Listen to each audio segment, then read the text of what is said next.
Crowds gathered across the United States and parts of Europe on Saturday, March 29th, protesting against the war in Iran and the actions of US President Donald Trump. The demonstrations, held under the banner of the No Kings movement, marked the third round of coordinated rallies that organizers say have drawn millions over the past year.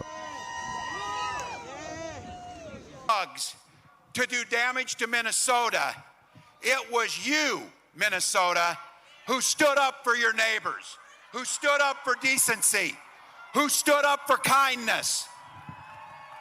And at this moment that we are still in, when democracy itself seems to be at risk, it was Minnesota who said, "Not on our watch, not on our watch."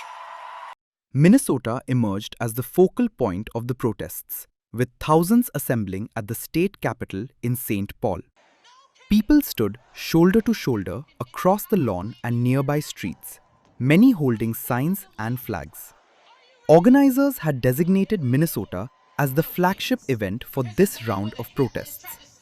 They say earlier rounds of the No Kings rallies brought more than 5 million people onto the streets in June and another 7 million in October.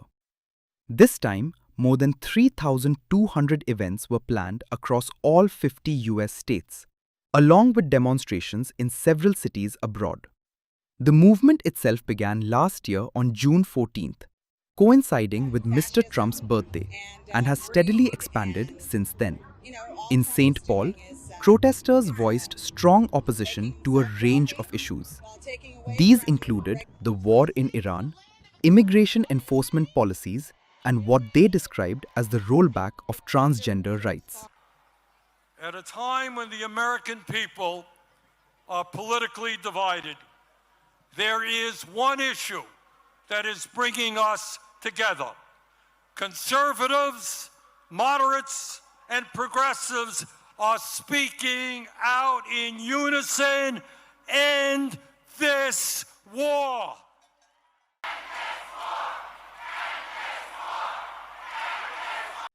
Large gatherings were also reported in major cities including New York, Los Angeles, and Washington, D.C.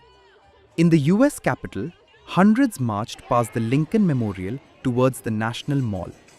Demonstrators carried placards reading, "Put down the crown, clown," and "Regime change begins at home," while chanting, "No Kings," and beating drums. The protests were not limited to the United States.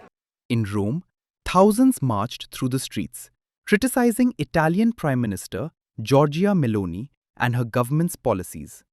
The demonstration in Italy also reflected wider global concerns, with protesters condemning Israeli and US strikes on Iran and calling for an end to ongoing conflict.